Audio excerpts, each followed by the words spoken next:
Good evening. Welcome to episode 12 of Bushcraft Dave. I'm out on a Thursday evening. It's a bit of an impromptu one. I never intended on coming out today, but I was having a look at the weather for the weekend, and Saturday looked like it was just going to basically be raining all day. So I decided I'd managed to finish a little bit earlier than normal at work, so I'll have a look. I'll head myself out, get into the Peak District and try and take in the walk that I was going to do on Saturday, but I'll do it today. Now, it has been raining quite a lot as I was driving up here, and I was thinking maybe I'm going to get soaked through anyway, and it wouldn't have mattered whether it was Thursday or Saturday. But at the minute, the weather's just taken a turn for the better. Oh, let me show you this that I'm walking towards. Look at how pretty this is. A lovely bit of outcropping there. This fantastic river I'm going to walk past. I'm going to head over that stile as I talk to you. So yeah, I didn't intend on coming out today, but I'm glad I did.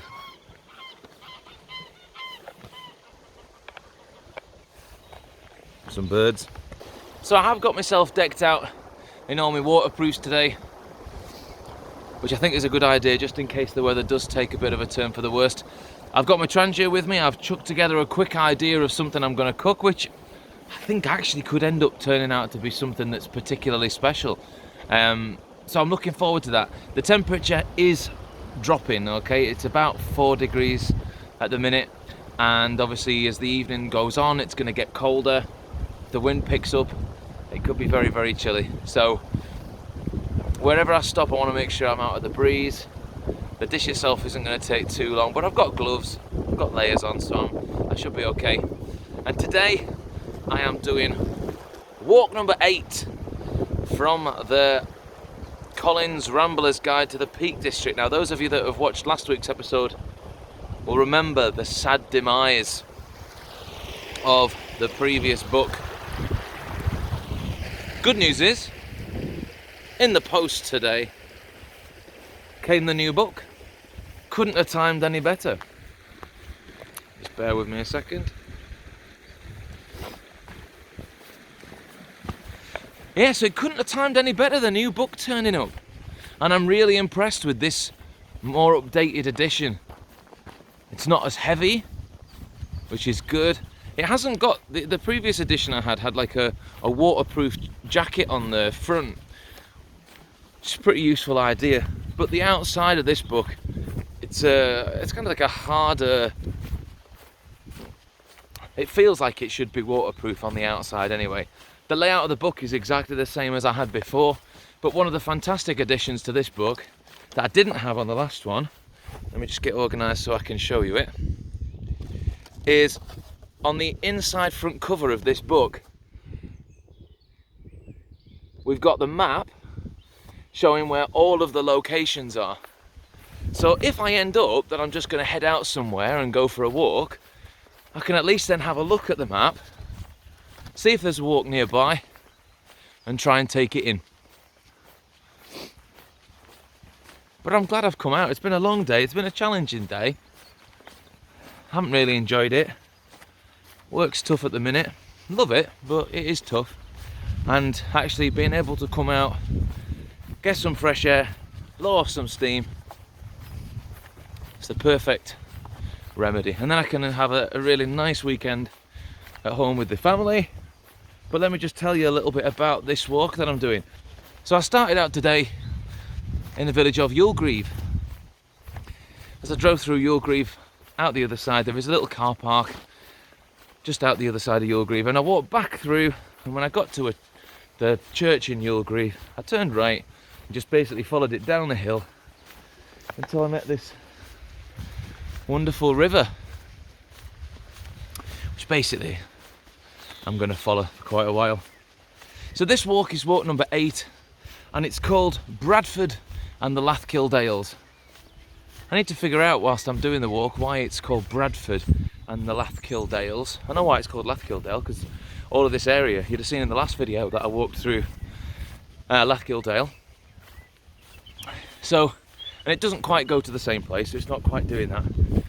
But this is, when I put it into my route planner, it was 5.4 mile walk. In the book says it is, sorry Livy, cut out all the me being a stupid tool, which pretty much leaves you no footage left. So yeah, this reckons it's about 3 miles. So I'm interested to see what it is about this journey that I've done that adds on some extra distance. It says 3 miles, 5 kilometres. At the minute I'm making it about 5 miles, 8 kilometres. So something's not quite right there, and we'll see as I walk through this exactly where I might have gone wrong. It is a level 1 walk. I don't think there's many level 1 walks in the entire book. That means this should be one of the easiest walks that I've had to do. I did this a while ago. I mentioned in the last video I did this with Mrs. Bushcraft Dave and the tiniest Bushcraft Junior, and it was hard work for the little one. I don't remember it being too challenging, so it'll be interesting when I haven't got the little one that I'm trying to sort of cajole and keep going through the journey with us, whether I just end up eating the miles. And if I do, then I'm expecting this to take a couple of hours. The meal should only take half an hour to cook. But yes, a level 1 walk, and we've left the village of Yulegrieve, sometimes called Yulegrave, and I'm looking forward to the spontaneous Thursday evening adventure. Let's see where we get to.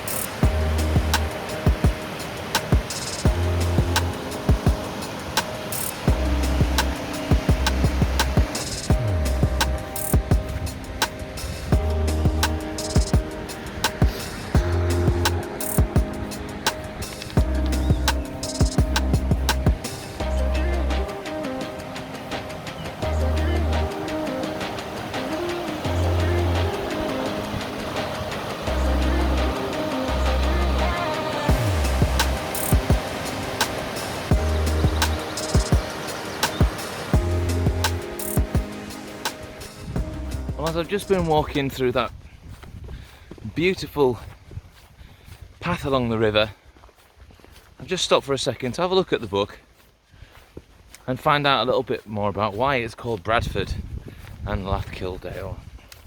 And basically there's a little portion of the land around here that is called Bradford. Presumably it used to be its own separate little village before it sort of effectively merged with Yulegrieve, like a lot of these small villages do. And the passage that you've just seen me walking through is actually called Bradford Dale. So because I am not very good at English, I'm alright at English, but I'm not very good at English, I failed to read the title of this walk correctly, because it is called Bradford and Lathkill Dales. So ultimately this walk is through Bradford Dale and Lathkill Dale. Now it's taken, it started in Yulegrieve, we walked to Allport, there's another beautiful section where we cross this fantastic bridge that we'll come to later on. And at the minute I'm fairly low down, there is a bit of a steep walk upwards at some point. I think it's pretty much as we end up on the return journey, where we walk up towards the bridge, turn past the bridge, and then we're back down to Yulegrieve. But even though it's evening and it is getting dark, at the minute the weather is holding, which is wonderful. Hopefully the camera is doing all it needs to do in terms of automatically adjusting and figuring out what's going on with the light. But it's already turning into a lovely evening stroll.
remember this bit. There's a sharp turn up ahead. Come back on ourselves, but this is the hard climb. This was definitely the bit that was hardest to get Bushcraft Junior up, but it'll be worth it when we get to the top.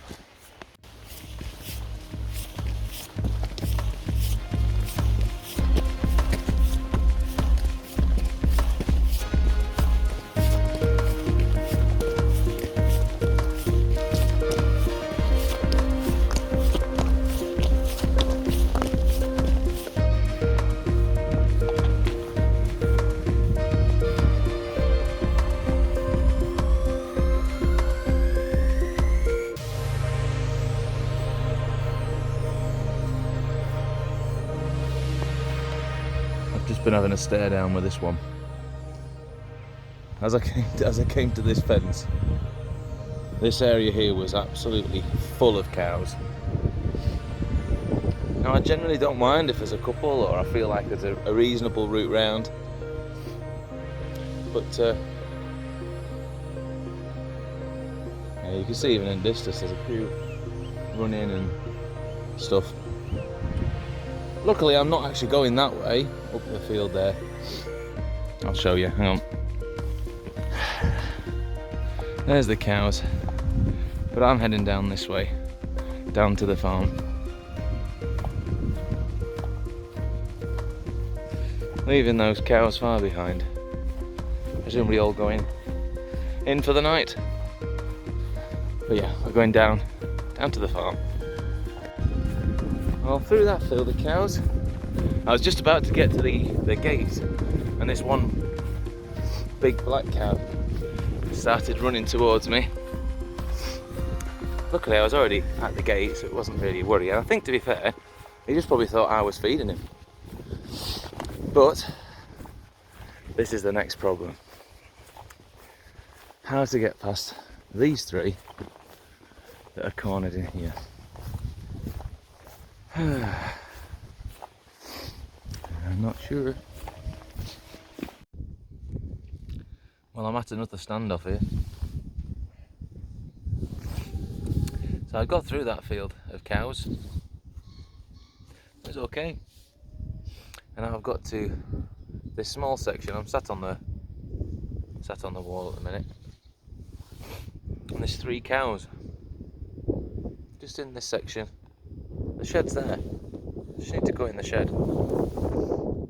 But all 3 of them just stood right at the gate that I need to get through. So I can't really do a lot at the minute. There's cows in this field. There's cows absolutely everywhere. Like, I was having a look on the map, there's another route that I could take in that direction. I could take that route and go around, but that route is no better. That route's currently got a whole field full of cows, and they can walk across the path. There's no fence or anything like that. There's a gate which presumably is used to let them into the field. But right now, I'm kind of stuck. I think there's worse places to be stuck on a Thursday evening. I'm in no rush. I'm only in a rush because it's Thursday and Taskmaster's on. But I can always watch that later.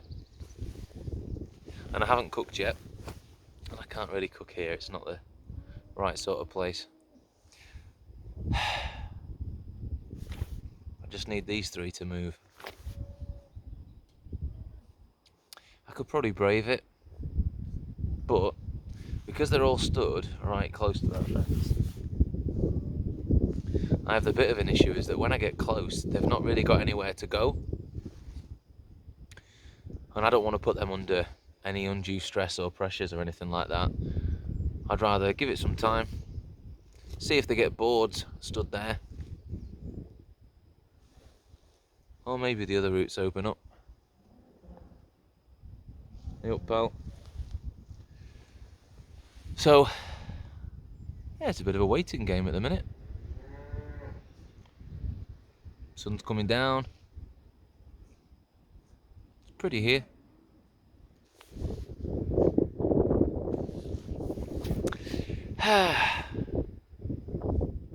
Next time you see me, I'll either be the other side of that fence, because I've genuinely got past the cows, or I've walked a really long way around. I don't fancy my chances, but at some point I've got to move. I can't stay here all night. Let's see what happens. Well, they moved. I think I probably sat there for about 10 minutes. It's just nice to be doing one of these where I'm in no rush, you know? I might not be as big as a cow.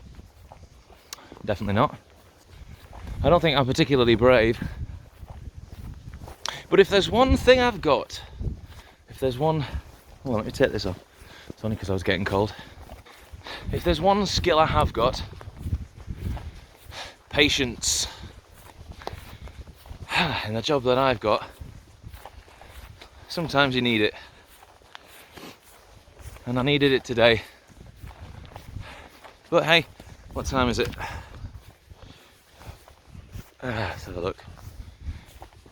20 past 7 on a Thursday evening. Let's have a look here, look.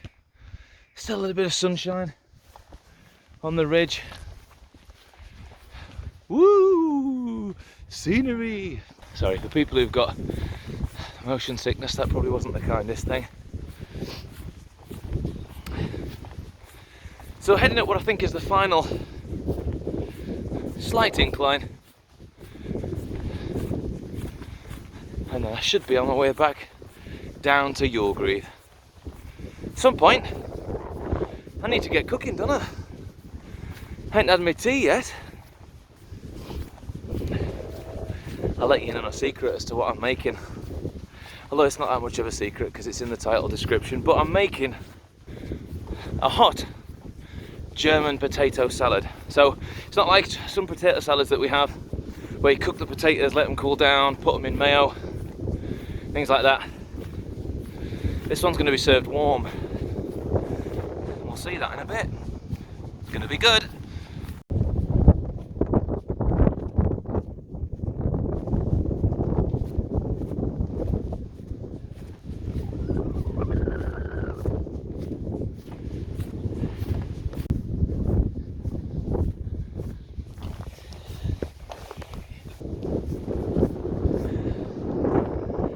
It's difficult to tell, but there's a mist setting in over there, or the rain settling in over there, and the wind is blowing that in my direction, so I'm going to pick up the pace a little bit.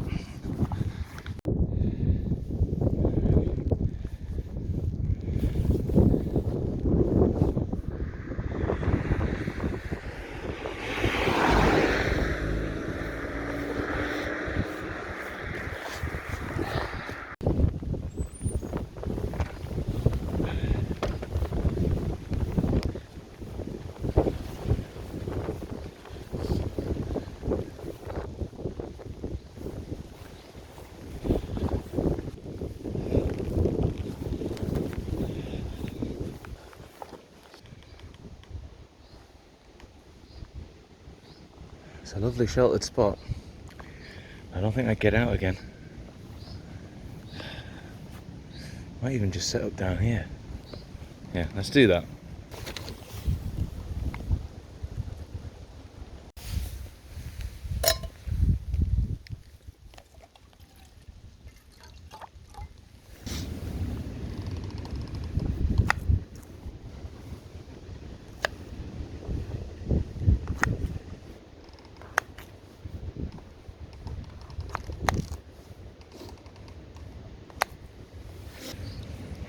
And they're going in the water to boil.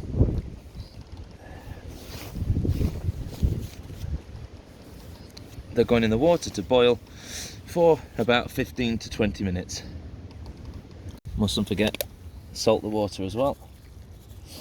So some nice salty water.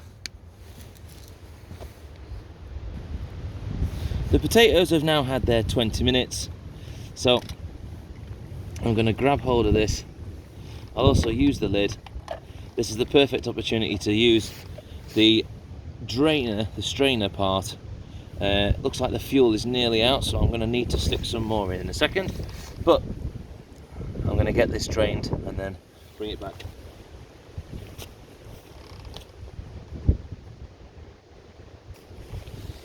So those potatoes, all drained, really nicely cooked. I tested it with the knife and with my fork just to make sure they were cooked. I'm just going to leave these to cool for a short while.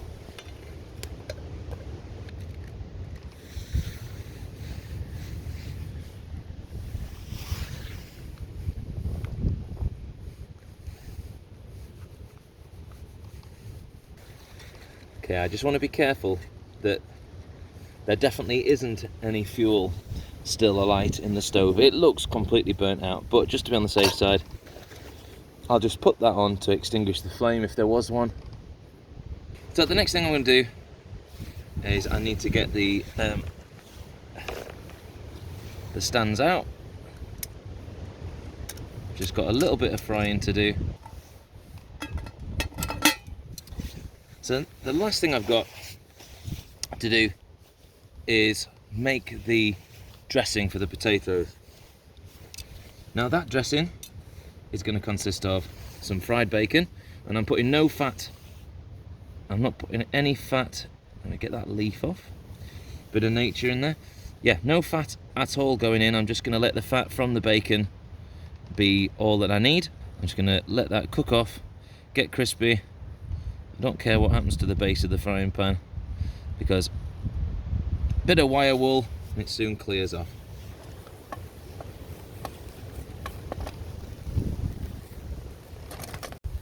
Now in the recipe it says to fry off the bacon for about 8 minutes till it's crispy, but it's getting late and it's getting cold, so I'm going to sort of just alter slightly the recipe. I'm going to leave the bacon in there to still get its time, but what I'm going to do to it even now is add the red onion. It's only, I mean, this recipe that I found for this German potato salad, it was a serve 6 and the recipe said 1 red onion, so it's just a 1/6 of a red onion finely chopped.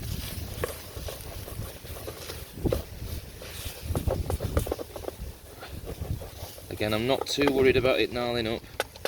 Might just quickly add some water to it. As somebody suggested on one of my videos, just put a bit of water in. Maybe a little bit more. The water itself will evaporate anyway during cooking, but it'll just lift off all of the stuff off the base. Oops. And don't get me wrong, I'm sure this dish would be better with some really crispy bacon in it. But at the minute, bacon's bacon, I'm hungry. Definitely smells great. So in another little container, I have got in here 10 millilitres of apple cider vinegar, so 1 dessert spoon. It's probably about half a teaspoon of water, half a teaspoon of extra virgin olive oil. There is some salt and pepper in there.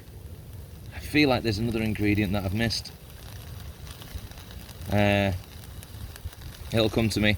But all of that's going to go in. All of this is basically going to go in with the bacon and the onions. Oh, I've remembered what it was.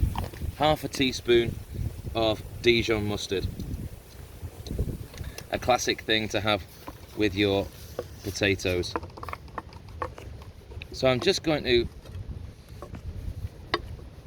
heat this through for maybe a minute or two. I don't want it to evaporate too much, but I want all that lovely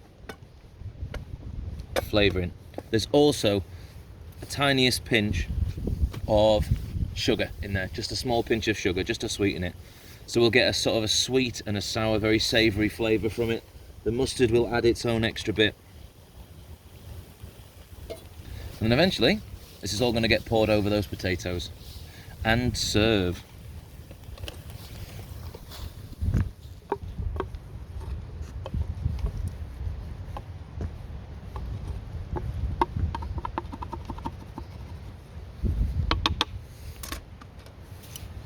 I think I'm just going to call that cooked. It's warmed through.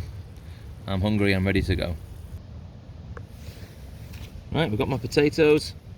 I just put the saucepan that they were in upside down over the top just to try and keep some heat in. They're still quite warm.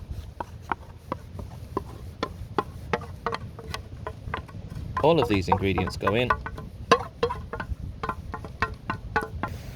Give all that a stir. I'll mix it up off camera. Because I can pretend then, can't I? If I do it off camera, I can pretend nothing came out of the bowl. When we all know what the truth is. Now we've got our potato, bacon bits, red onion, all that seasoning, spices and flavouring. Only thing to do now is tuck in. It's been a fantastic walk.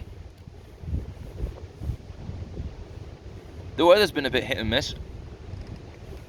As I'm speaking to you right now, it's 8:30. The sun isn't going to be around for much longer. It is getting cold. As I've been sat here cooking, every so often I've got up and run around a little lap of the little sort of sheltered area that I'm in, a couple of star jumps just to keep warm. I've got a warm meal to go inside me, and it tastes really, really good.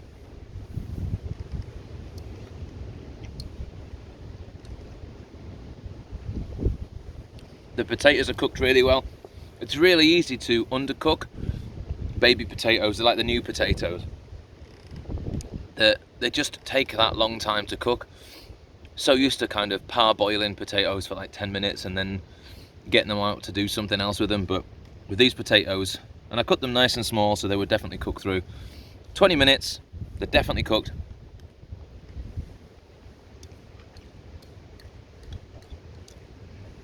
The bacon's great. There's my source of protein there. And the dressing that it's in, the mustardy, vinegary dressing.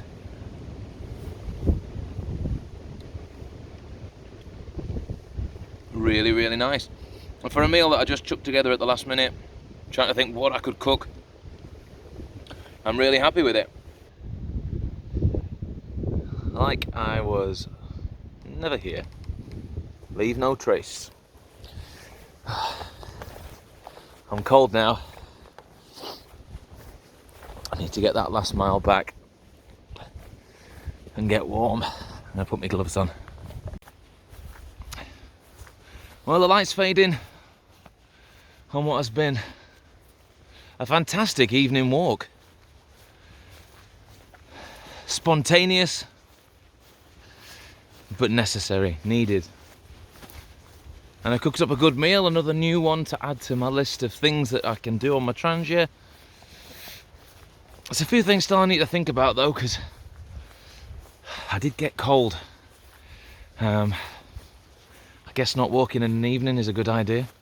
I may be doing it on a day where the temperature's not dipping down to like 2 degrees or something. But it's been a fantastic walk, really enjoyed it. It is an easy walk. There's not many particularly steep sections or anything like that, and I think it's in the book is wrong. The book is definitely wrong in saying that it's a 3-mile walk. It's definitely 5. And it's been a good one. The food was fantastic. My hot German potato salad, really good. And yeah, that was walk number 8, Bradford and Lathkill Dales. Really, really good. Next time out, I'm going to be doing walk number 9. It should in theory be episode 13, but there might be another one in between. I've got some other bits and pieces I want to do. So there might be a slightly different video. It might not be a Peak District walk. We'll have to see. We'll have to see what the next one looks like. But certainly the next Peak District walk that I do after this is going to be a really good one. The scenery is fantastic. there's going to be some fantastic stuff to show you. It's walk number 9 out of the book, and it's called Magpie Mine. I'll show you a bit more about that one when you see that video. But I'm also going to be camping. Visit one of my favourite campsites, Lathkill campsite. I'll show you around that when I get there as well. I'm going to be using my new tent for the first time, so that's quite exciting, my new one-man tent, which I'll show you. And because I'm staying overnight somewhere, I'm in no rush to cook. I can get myself comfy, I can get myself set up, and I'm going to cook a fantastic dish next time out. It's a dish I used to have loads when I was a kid. It's one of my mum's recipes for a fantastic like slow cooked stew and dumplings with a twist, okay? And you'll really enjoy the twist. Thank you so much for joining me on my evening hike. Thank you for keeping me company. I hope you've enjoyed it. If you've not already, make sure you click subscribe so you can see the next things that are coming up.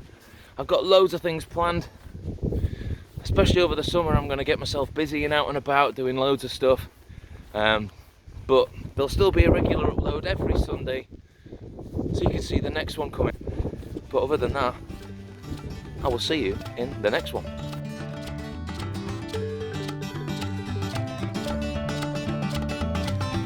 I'm just waiting for these 3 fellas, ladies,